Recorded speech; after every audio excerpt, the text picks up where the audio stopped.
네, 한 주 동안의 주요 정치 이슈를 알아보는 순서입니다. 주간 정치 오승용 메타보이스 이사와 함께합니다. 네, 이사님, 이진숙, 강선우 두 장관 후보자를 놓고 대통령실에 고민이 깊었는데 의사 결정이 결국 이루어졌습니다.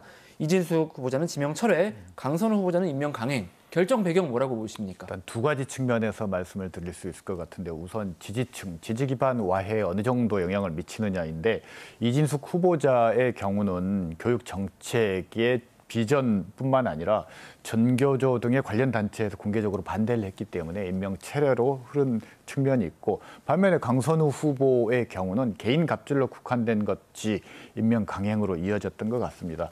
또 하나는 권력자와의 거리, 이런 부분이 영향을 미칠 수밖에 없을 것 같은데, 아무래도 강선우 후보자의 경우 이재명 대통령 부부, 그리고 봉욱 민정수석과 남편이 김앤장 동료인 점, 그리고 현역 의원 불패의 관행, 이런 것들이 여러 가지 영향을 미쳤던 것 같습니다. 네, 강선우 후보자에 대해서는 좀 추가로 얘기들이 나오고 있습니다. 문재인 정부 시절에 여가부 장관이 갑질 증언을 또 했단 말입니다. 임명을 강행한다고 하지만 정치적인 부담이 클 것 같은데 어떻습니까? 네, 그렇습니다.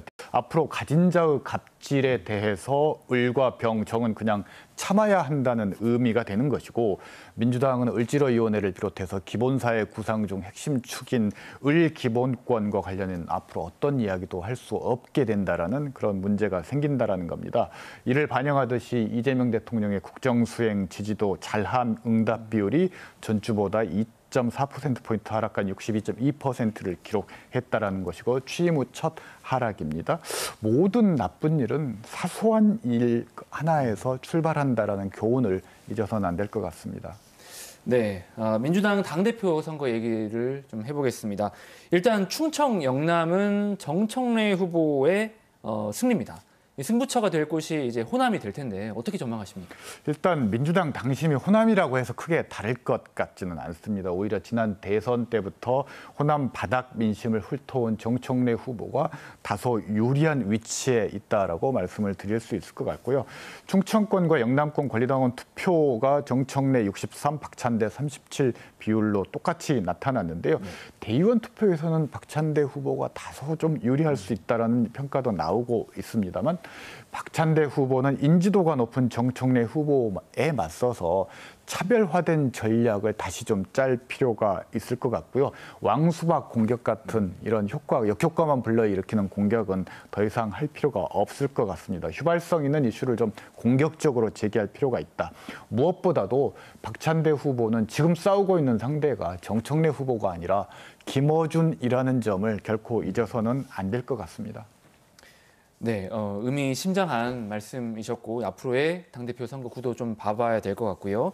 이런 가운데 박지원 의원은 어제 광주 언론사 정치부장 간담회에서 조국 전 대표의 사면 복권, 그리고 조국 혁신당과 민주당의 통합까지 얘기했습니다. 이사님께서 주간 정치에서 이 내용 언급하신 바가 있는데 실제 통합 가능성 어느 정도로 예측하십니까? 저도 이 기사 보고 박지원 의원의 당적이 좀 헷갈렸는데요.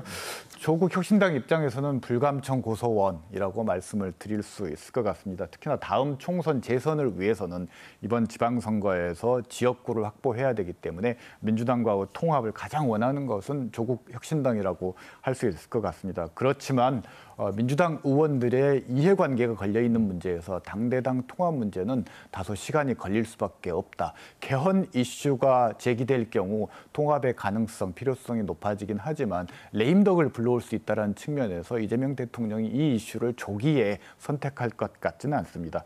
조국 전 대표의 사면의 경우 지금 당장은 좀 어렵고 연말 크리스마스 때쯤 고려할 수 있다는 이야기들이 민주당 주변에서 흘러나오고 있습니다. 네, 국민의힘 상황도 좀 살펴보겠습니다.